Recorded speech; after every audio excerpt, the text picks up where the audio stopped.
Hello, and welcome back to another episode of the best damn podcast in the land. I'm your host, Brian Nelson, and with me I have... Andy Anders, your assistant sports editor. Khalid Hashi, the assistant sports director. And I'm Griffin Strom, the sports editor for Lantern.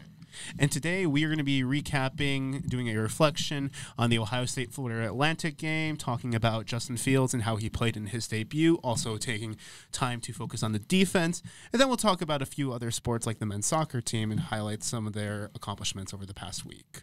So, Ohio State-Florida Atlantic, Ohio State won 45-21. It was definitely a comfortable victory. The game was never in doubt at all, but... probably not the debut we were all kind of expecting from a very highly rated team heading in preseason. So, Andy, what is your main takeaway from the game, and how they played? Oh, my main takeaway from the Florida Atlantic game. It was interesting to see them get off to that fast start like they did, kind of stagnate in the second quarter. I think what happened a little bit, we saw the youth and inexperience of the team show as the game went on, saw the extreme potential for this team. There's a lot of talent, clearly. There were times when the offensive line was bullying, but there were times when they were confused by the pass protections, by the looks Florida Atlantic gave. And those are elements that will improve with experience. Same thing with Fields. Saw his talent, some very nice downfield completions. When he threw the ball, looked good a lot of the time, made some nice plays with his feet, but also didn't always set the right protections, didn't always make the right reads, didn't always make the best decisions. So a lot of things that will come and develop with experience for the offense. On defense, everything from the starters, there wasn't much to dislike. You had a very intense, fired-up defense that looked like they were out to prove something. The pursuit and the gap integrity was beyond impressive to me. That's my preliminary thoughts. Griffin, what did you see? So, Ohio State came in, I think they were a 27.5-point favorite. So they didn't end up covering that spread there. Obviously, with Justin Fields, we've all talked about the 5 touchdowns, but he didn't even pass for as many yards as FAU gave up on average last season, so that's kind of interesting as well. It was kind of interesting to note today in the press conference, Ryan Day said that his favorite play out of Fields in the game was a play that where Fields just threw it into the stands on 3rd and 8 and lived to fight another down. Which is something that on some other plays during the game you saw that might not be Fields' go-to. You saw him take like a 4-yard sack when he could have thrown it out of bounds, and I think one time he just ran out of bounds on the right sideline rather than protecting that field position. I thought obviously what we expected from Ohio State was that when they came out super hot, that was kind of what people were expecting to continue, but then that wasn't the case. They win 7 straight possessions without scoring. And while the rushing numbers didn't look terrible, it looked like it took some more effort than you would expect for Ohio State to run on Florida Atlantic. Khalid? My biggest takeaway was honestly from the defense. I loved what I saw in the first half from the defense, especially from our edge rushers, Chase Young and Jayshon Cornell. I loved how they got after the quarterback. I also loved the play from our linebackers early on, especially Malik Hooker and Baron Browning, how they were almost at every tackle. They were very physical in their play. And then even from our defensive backs, you saw Jeffrey Okudah get a couple pass breakups early on in the game. So I just loved from all aspects of the defense. They played physical. They played fast. They all were, pursuing the ball correctly. Their angles that they were taking were proper. So all those technique things that Al Washington was preaching in camp, we actually got to see in the first half against FAU. Mm-hmm. I also loved on the offensive side of the ball in the first half how things were clicking on all cylinders. The pocket was clean for Justin Fields. The receivers were getting open. Tight ends were getting separation. And even J.K. Dobbins was getting a couple pretty nice runs. They weren't big breakout runs, but he was getting pretty consistent, hard-earned runs for 5 to 10 yards. And then I don't know what happened at halftime, but everything just kind of went down a whole notch. Even just after the first quarter. Exactly. Yeah. The game really, it was almost it was very stagnant. The Ohio State went from playing super aggressive, scoring immediately. You saw Jerry Rucker get 2 passing touchdowns almost instantly, and then it's just like everything came to like a halt. It was like, well, we got a 4-score lead. That's enough. Yeah, it seemed like they got comfortable a little bit, which is kind of scary to see. Something you don't want to see from a team like this Buckeyes team. Right. And FAU actually won the game in the second half, 21-14, and they won the yardage battle as well. I will add, though, that I think a lot of the second half, we saw a lot of subs on defense. Oh, yeah. And they really didn't start moving the ball until some of those subs came in. That's why I mentioned the starters on defense were really impressive. Some of the depth needs to be brought along because those guys are going to be important when guys are banged up. Very important. Very important later on. But for now, the starters, there's a lot to be excited about with this defense. Yeah. And I think just kind of like if you're looking at the defense and just kind of like some of the substitutions that came in, I think, them playing well is just more like a matter of experience and just like getting that time on the field to really like learn from mistakes they make so they can improve in the future.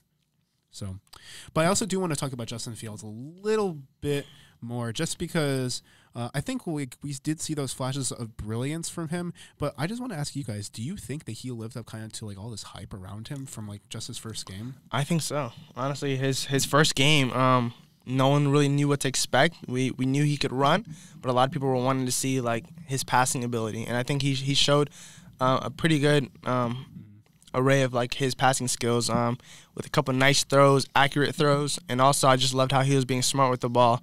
He wasn't really taking too many bad sacks, holding on to the ball too long. Like Griffin was saying, he was getting rid of the ball, throwing it out of bounds. He was also sliding when he was getting out of the pocket, something the Buckeye fans actually would love to see, So I think what he did in game one, hopefully he can carry on and do better.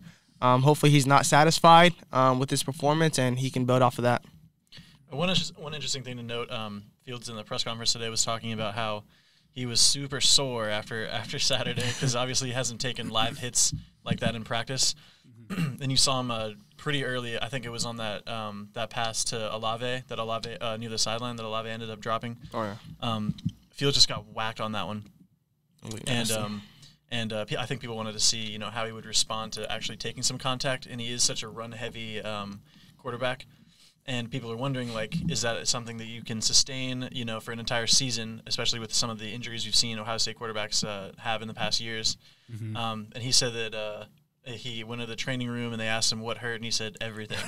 So it's definitely going to be a matter of durability. And honestly, with his performance in general, like, we expected to see something pretty, we expected to see some flash out of him in the first game against FAU. You know what I mean? But I think the jury's still out for me because it's going to take like consistent play from him, before we really know what Ohio State has in Fields right now. Yeah, I definitely think there's like Fields still has more to prove, especially since like he's going to be going up like much better defenses than Florida Atlantic in coming games. Even just like this week against Cincinnati, it's not going to be a walk in the park. And I think it's just a matter of whether he can limit his inexperience as a starter versus kind of like his durability and just like find ways to make those plays and use that like raw talent he has to propel Ohio State forward. And it does seem like Ryan Day has been doing a good job of kind of like tailoring the offense around Fields. Like I know that before the Florida Atlantic game, like Day said, like the offense was going to basically be the same thing as you saw under Urban Meyer, where it's going to be like all shotgun, like kind of like what JT Barrett and Dwayne Haskins and even Cardale Jones and Braxton Miller had. And then we saw a lot of like under center, like single back formations, and it was completely different when they lined up in single back first. I was kind of like shocked almost. It was so out of left field, but it almost makes sense with kind of like the quarterback you have now. One thing that did concern me though is with Fields in the second half, I felt like his option reads were very predictable. It seemed like he gave it a lot of the times, and even when the run lane wasn't open for J.K. Dobbins. And that's something I'm kind of like wondering if it's on purpose to preserve his body. But I also feel like in order to see the best of that play, we need it to be more unpredictable and use his abilities. Obviously, use it smartly, but I don't know. Just the fact that it was super predictable and it was just being a give almost every time was something that caught my eye. Well, yeah, I think they were definitely trying to protect him. It was obvious. You had clear reads. that read isn't. It's a very standard one on a zone read. You know, as a quarterback, when's the right time to give, when's the right time to keep. Once you've practiced it enough, the defensive end comes up field, covers the running back. You're going to pull it. If he sits and waits, you're going to give it. It's not. There's not a ton of ambiguity, and there were definitely some clear reads where he would normally give it. I think they were protecting him, and when you have a big lead like that, why not? He's a quarterback. You have Chris Chugunov backing him up right now. No offense to Chris Chugunov, but he's not the backup that JT Barrett was or that Cardale Jones was at this stage of his career. Sure. Hey, who's to say? Who's to say? we haven't seen Chugunov. We never haven't. know. One thing I was interesting. I'm trying to think of a situation like this. Really, this is Fields' first year in the program, right? And Ohio State hasn't had a first-year program guy start at quarterback since Braxton Miller. Now, if you look at any of Braxton's starts from his first year in 2011, obviously he was in competition with Joe Bojerman of all people. But it's interesting to see Braxton's stats aren't, it's hard to compare because they rarely threw the ball even 20 times a game with Braxton at quarterback. They ran the ball so much. Even you look back at JT Barrett in 2014, which was, I guess, the last second-year player to really be their starter at quarterback.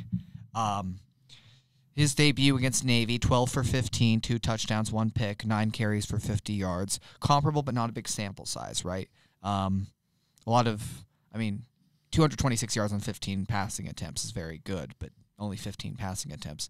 Next week against Virginia Tech, went 9 for 29, 219 yards, 1 touchdown, 3 interceptions.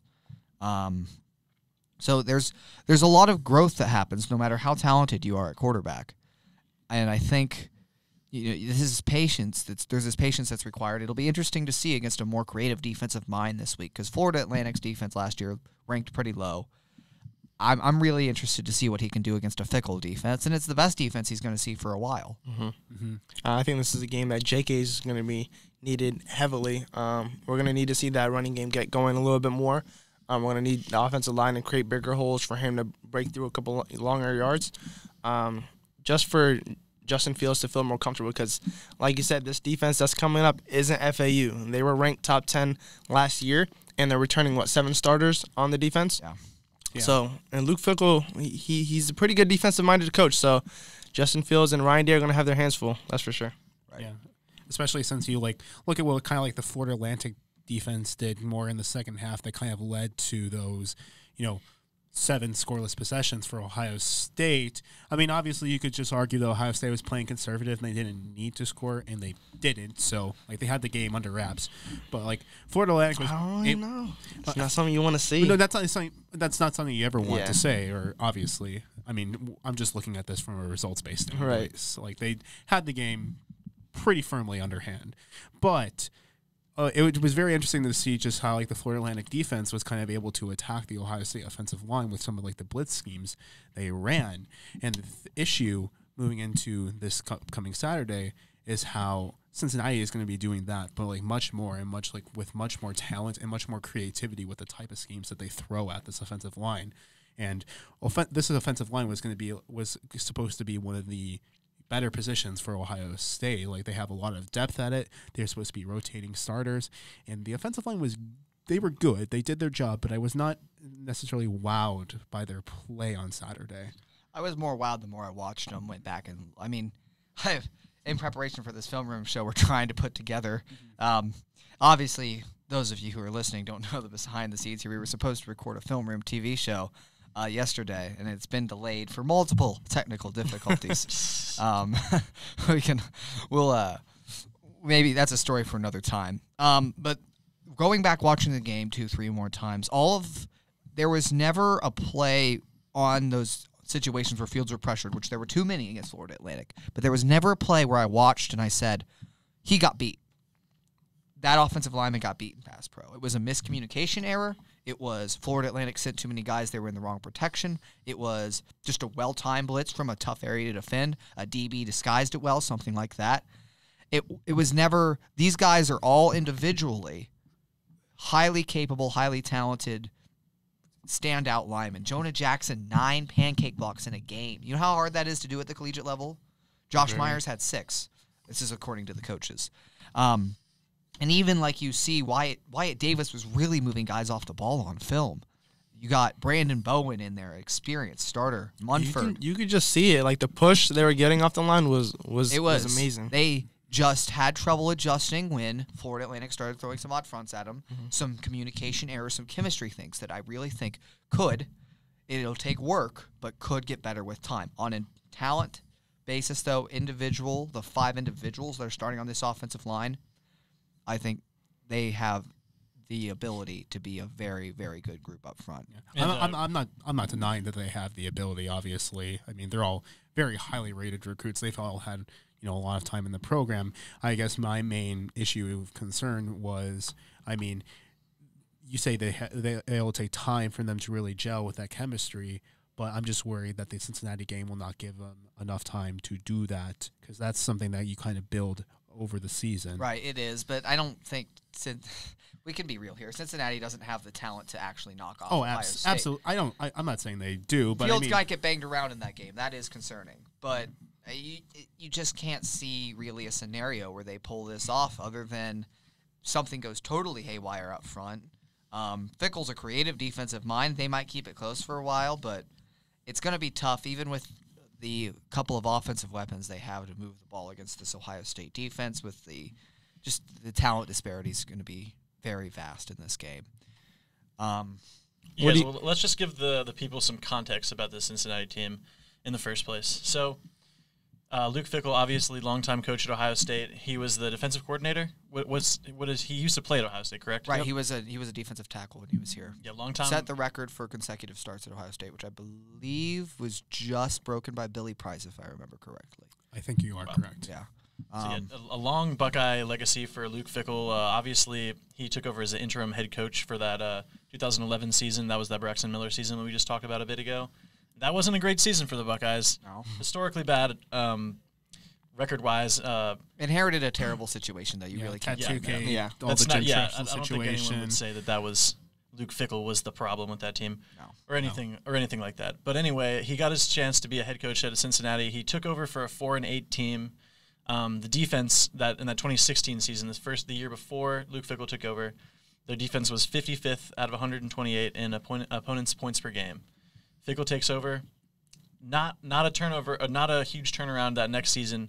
They went 4-8 again, 2017, and the defense did not improve that year either. But this past season, 2018, they made a huge jump. Huge turnaround. The team went 11-2. 6-2 in the conference, and that defense only allowed 17.2 points per game. That was good for number 9 out of 130 in the country. That's impressive. Those are some metrics right there that show you that the Cincinnati team is not maybe to be trifled with as much as people. They played UCLA last week. Yeah. Mm-hmm. And as Khalid brought up, they're returning a lot of starters on defense, and this is their big game of the season. They're going to come at Ohio State with everything they got. And if last week tells us anything about how they played against UCLA, that defense hasn't lost a step at all. They're looking just as good as they were last year. They've gained a step, if anything. And another fact is that since the Cincinnati team has, I think, 72 to 74 Ohio natives on that team. Yep. And I already know, there's something about playing Ohio State and not being recruited by Ohio State and being an Ohio kid. The motivation level is going to be there. They're going to have the heart and everything. So it's a team that Ohio State can't take for granted. They can't come out and treat them like Florida Atlantic. They're going to have to bring their A game, because these guys from Cincinnati, they want it bad. This is a game probably Luke Fickell is telling them that means everything, Right. And Drew Crispin today in the press conference he called it the Battle of Ohio. So yeah. It's exactly what you're talking about with these in-state guys, and that, Cincinnati's not Ohio State, but these guys would love to prove that they're right on the same playing field. It's kind of like Michigan. All those kids from Ohio who weren't recruited by Ohio State go somewhere else, and now they're playing with a huge chip on their shoulder anytime they see Ohio State. Now, to give some context to UCLA, them holding them, UCLA is a Power 5 school, Pac-12 school, which is impressive. I will note, however, UCLA was 99th in scoring offense last season, 74th in total offense. That's a program that's been in shambles for a while now.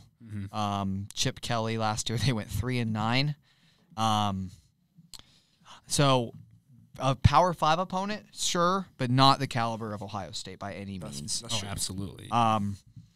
Yeah, but still an impressive win for the Cincinnati program, and I think it takes a year for you to establish an identity as a coach. You can almost never judge a coach on his first season at a program. If he does succeed in his first year, it's an incredible testament to him.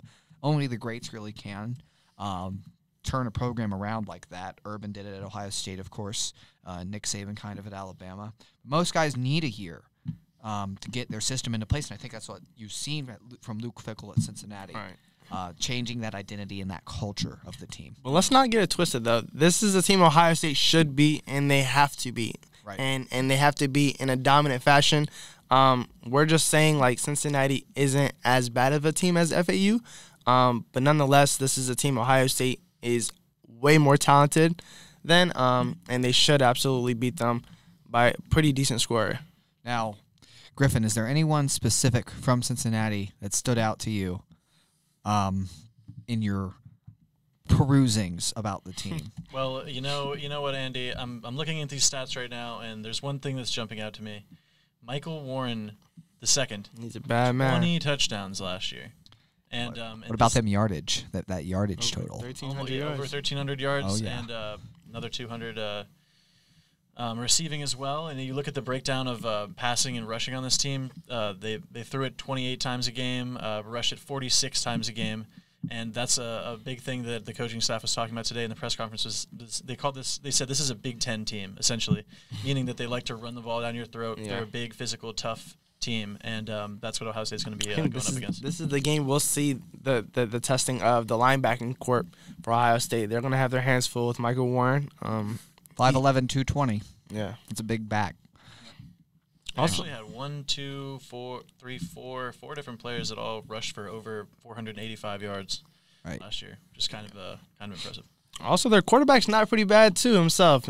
He was Rookie of the Year in his conference last year, and Pro Football Focus rated him as a top 30 quarterback in the nation, which is pretty impressive. It's not something like stellar, but he's a quarterback who can throw and he can rush a little bit too. So yeah, if this Ohio State defense makes mistakes or comes out flat, then Cincinnati is a team unlike Florida Atlantic maybe that will absolutely take advantage of it and make you live to regret it. Right. That is how upsets happen. You give a team like this a shred of hope. You let them see the light of day. You let them get an edge in the game, and now they start believing. So it's about coming out hard and fast like they did against Florida Atlantic, but also sustaining that. You'd like to see them sustain it through 4 quarters rather than stagnate for how many possessions in a row did they not score? Like 7. 7. Yep.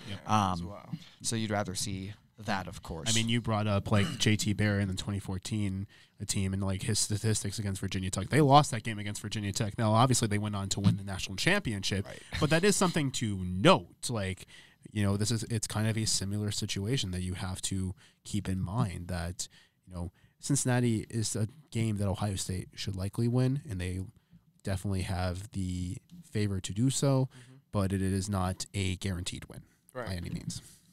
they're not going to be walked all over. They're going to have to earn this win, and Ohio State has the talent, and they need to perform this week, that's for sure. So I do want to kind of focus on one player that we haven't talked about much from Ohio State that I do think deserves recognition, and that's Jeremy Ruckert, the tight end. He had 2 touchdowns. I raved enough about this guy. Oh yeah, keep going, my friend. Yeah, man. This is the man coming out of high school last year. He was highly recruited. I think he was a 5-star. Well, he was. If he wasn't 5-star, he was borderline. Right, and he was the best tight end in his class. And he's a receiving type of tight end, not a blocking type tight end. So this is something Ohio State isn't usually accustomed to or used to. But I was preaching that he should have played a lot more last year, but Ohio State decided to kind of keep him in the tuck, give him a year of watching how college plays. But this year, week 1, he came out with a bang. 2 touchdowns in the first half, and he was that go-to guy for Justin Fields, and it's something to kind of keep an eye on this season to see if maybe, because I know KJ Hill only had 3 receptions for about 20-ish. 21 yards. 21 yards, and it was you said it was a second worst performance according to like last year's. Yeah, so last year KJ Hill, one game he had like 8 yards. Other than that, this would have been his worst performance if it was last year. Yeah, so it's something to keep an eye on to see if maybe Justin Fields this year will utilize his tight ends a little bit more. But Jeremy Ruckert, man, that guy is a difference maker, and we saw what he can do and against FAU, and I'm hoping for a big season out of this guy coming into this year. Yeah, so Kevin Wilson, we got to talk to him a little bit in the last few weeks, tight end coach for Ohio State, and he was saying, so he coached Jermaine Gresham back at Oklahoma when he was there, and he said other than Jermaine Gresham, that Ruckert actually played the most snaps for him out of any tight end as a true freshman last season, which is interesting to note. And you might not know that because he only did catch one single pass in 2018. But Kevin Wilson was saying to be a tight end at Ohio State, if you want to see the field, you're going to have to learn how to block. And that might have been something that wasn't Jeremy Ruckert's focus in high school because he was a pass, he was a big-time receiving threat. And but he said he came to Ohio State knowing that knowing how the tight end position is played here, and but he said that he wanted to come to learn how to block better to make himself a more complete player. And the very interesting thing to note from the press conference today, I thought, was Ryan Day. We said beforehand, he said that the offense was going to look just like last year with all the shotgun stuff. But then he revealed today that they've actually been working on all this under center stuff the whole time, and he just was trying to kind of throw everybody off, saying that they were only going to be running out of the shotgun. And I think Andy's going to be working on a piece tomorrow for Prince breaking down some of the under center looks. And you want to go into that in any further detail? Well, sure. Before we do, I wanted to elaborate. Jermaine Gresham at Oklahoma, Kevin Wilson, that freshman season, he caught 8 passes for 161 yards and 1 touchdown. A little more than Ruckert, but not exactly nothing too stellar.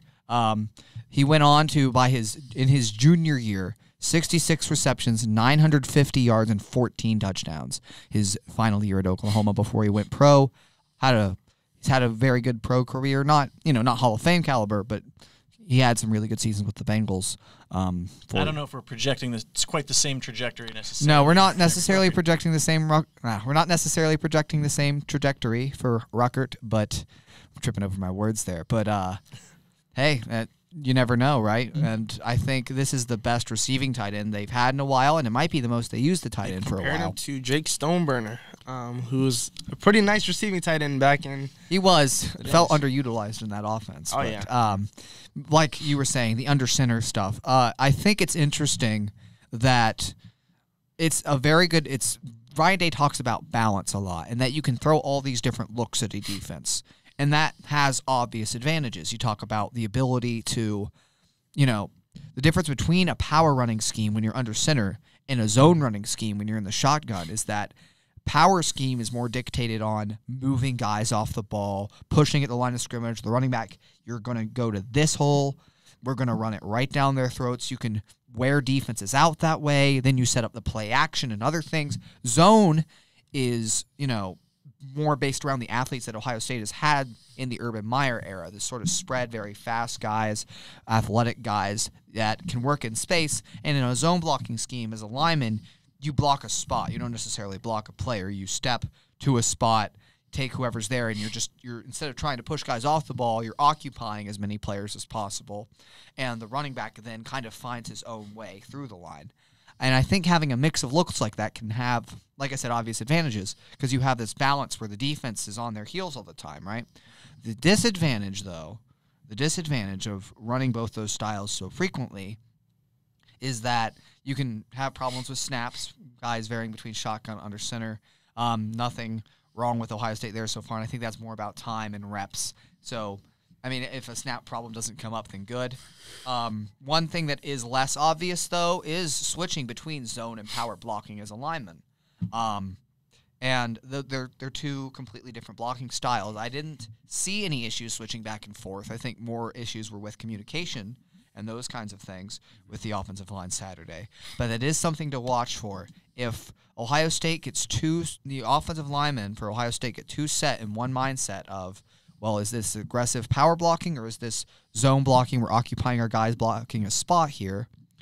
And that could have repercussions, guys leaking through in the run game. And we may, Yeah. And even then, like you're talking about like communication kind of being like the main issue for the offensive line. But even then, switching between two different schemes, that did I think lead to some communication issues just because of the unfamiliarity with just kind of like playing in like the different formations as opposed to just like being set and shotgun for like a lot of these offensive linemen who have had a lot of experience playing at Ohio State, like under Urban Meyer. And Stadrawa actually did say today, I just thought of this, Stadrawa was mentioning how sometimes guys were coming off the line too aggressive when Florida Atlantic started shifting around, moving guys laterally.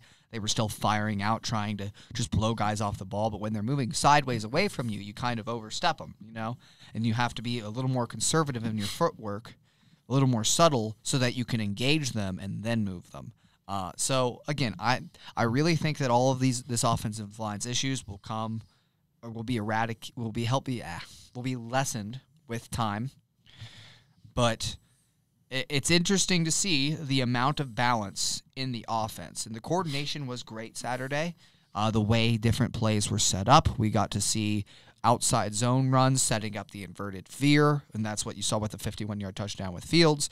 The different coordination on the passing routes, the fact that, Florida Atlantic comes up in a cover 3 matchup zone, those of you who are familiar with that vernacular, and you take advantage of that with a brilliantly designed play to Rucker, that first touchdown, running the middle deep safety off. Rucker cuts underneath where he used to be because the middle safety is matching up in his zone with Olave. The middle of the field's wide open. So the coordination's great, the balance is great, but switching back and forth can be confusing for an offense, and that's the one downside. And I definitely think that one of Ohio State's main strengths that they'll look to use instead of just like not just using like Ruckert as a tight end for receiving, but I think we're going to see that wide receiving core like match up pretty well against Cincinnati's secondary. Like I know they have a lot of starters, but I think just like Ohio State's talent at wide receiver, even with Fields and experience, is just going to be too much. I think we're going to see KJ Hill get some more passes. We saw Benjamin Victor and Olave get plenty of catches. I liked what they saw from them guys. Yeah, and like I think that was a big step up because like one of my worries about Benjamin Victor was kind of like his inconsistency. He can make the big plays, but can he consistently like make those catches and just get that yardage? And I think he did a very good job of that against Florida Atlantic. Cincinnati's going to be tougher, but I do think Victor's experience might finally be paying off for him. I do like the fact that Justin Fields was spreading the ball out, though, pretty evenly throughout all the receivers. You saw Austin Mack get a couple passes, Benjamin Victor, Chris Olave, and the tight ends as well, and KJ got a couple passes. So it's good to see that he's not being very predictable and choosing on one receiver specifically. Mm-hmm. But as far as that receiving corps goes, I think they're going to be performing pretty well.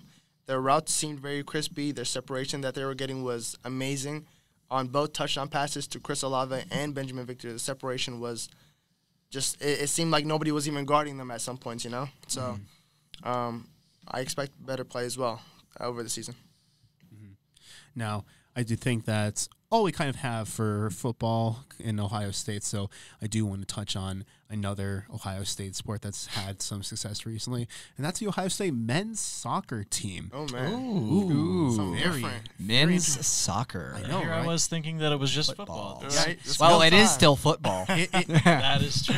That's true. It is still football. Yes, the best podcast in the land. We talk about other sports. Last week was more of a special episode. Oh, we talk football. We talk football is always number one. Football in is Ohio definitely number State, one, and then men's basketball, once that starts up, is definitely going to take priority too. But we then we cover get some to football we too. get to football. So men's soccer, to kind of get back on topic here and stop laughing like idiots. So men's soccer, if you follow Ohio State at all for their men's soccer team, they have not been that good recently, but they've been really bad. Yeah, really bad, especially last year where they had one win the entire year. And 8 goals scored all year. All season, 8 goals. Yeah.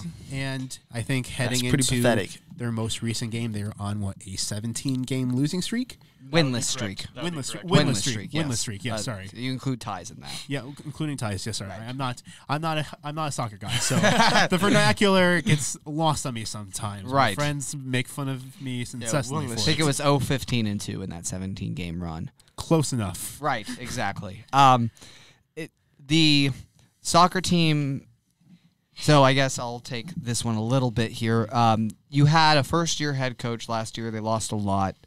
Brian Masonov comes in, and he got 5 new transfers this year.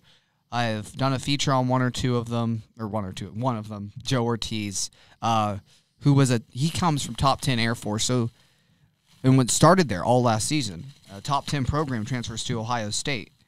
So it looks like Masonov is really starting to build something in that program. They beat University of Illinois at Chicago in this game, 1-0, as the soccer crowd would say.